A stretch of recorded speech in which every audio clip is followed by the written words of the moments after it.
بسم اللہ الرحمن الرحیم۔ دوستو حاضر ہیں نئی ویڈیو کے ساتھ۔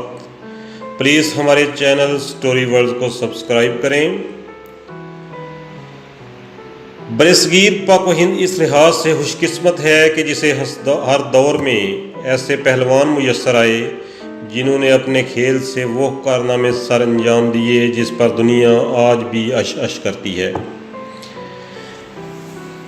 ان پہلوانوں میں سب سے بڑا نام گاما پہلوان کا ہے، جسے آج بھی دنیا دی گریٹ گاما کے نام سے جانتی ہے۔ گاما پہلوان کسی دیومالائی کردار کا حقیقی روپ تھے۔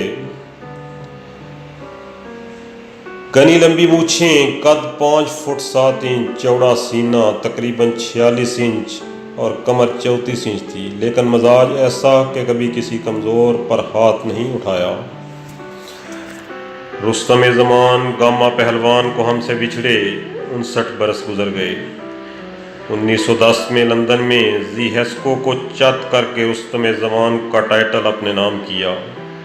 پوری دنیا کو کھلے عام چیلنج کرنے والے گاما پہلوان اپنے 52 سالہ کیریئر میں ناقابل شکست رہے۔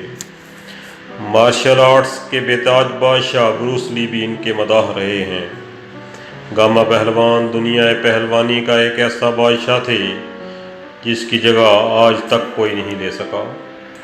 ساری زندگی ناقابل شکست رہنے کا اعزاز ہو یا کوئی اور کارنامہ، گاما نے فن پہلوانی میں ایسی تاریخ رقم کی کہ اس سے پہلے یا شاید بعد میں بھی کوئی دوسرا پہلوان رقم نہ کر سکے۔ غلام حسین المعروف گاما پہلوان 22 مئی 1878 کو بھارتی شہر امرتسر میں پیدا ہوئے۔ صرف 10 برس کی عمر میں نامی گرامی پہلوانوں کو چت کر کے ہندوستان بھر میں شہرت کے جھنڈے گاڑے۔ 17 سال کی عمر میں 7 فٹ قد کے حامل رستم ہند رحیم بخش سلطانی کے ساتھ جوڑ پڑا۔ مقابلہ کئی گھنٹے تک جاری رہا۔ فیصلہ نہ ہونے پر دونوں پہلوانوں کو فاتح قرار دے دیا گیا۔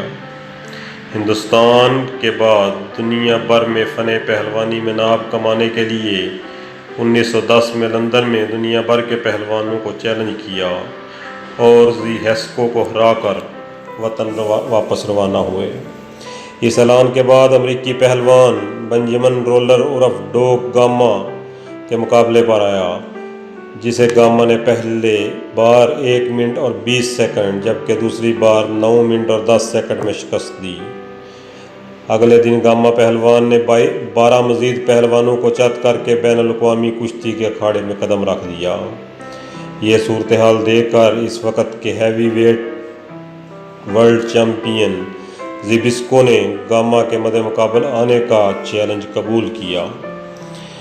10 ستمبر 1910 کو دونوں پہلوانوں کے درمیان کم و بیش 2.5 گھنٹے تک مقابلہ جاری رہا، لیکن فیصلہ نہ ہو سکا۔ اس صورتحال کے بعد دونوں پہلوانوں کو اگلے مقابلے کے لیے 1 ہفتہ بعد یعنی 17 ستمبر کی تاریخ دے دی گئی۔ مقررہ تاریخ کو گاما اکھاڑے میں موجود رہے، لیکن ان کے حریف زیبسکو مقابلے پر نہ آیا اور اس طرح اصولی طور پر گاما پہلوان کو جان بل بیلٹ دے دی گئی اور یوں گاما دنیا کے نمبر 1 پہلوان بن گئے۔ زیبسکو اپنی ہزیمت کو بھولا نہیں تھا اور 17 سال کی تیاری کے بعد اس نے گاما پہلوان کو چیلنج کر دیا۔ 1927 کو برصغیر کے شہر پٹیالہ میں یہ مقابلہ منعقد کیا گیا، جس میں گاما نے زیبسکو کو محض 40 سیکنڈ میں ہی پچھاڑ دیا۔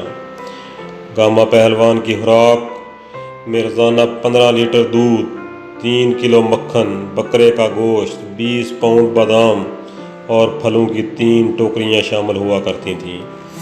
ان کا سارا خرچہ مہاراجہ پٹیالہ خود برداشت کرتے تھے۔ 40 پہلوانوں کے ساتھ کشتی کی ٹریننگ کرنا، 5000 بیٹھک اور 30,000 ڈٹس لگانا ان کا روزانہ کا معمول تھا۔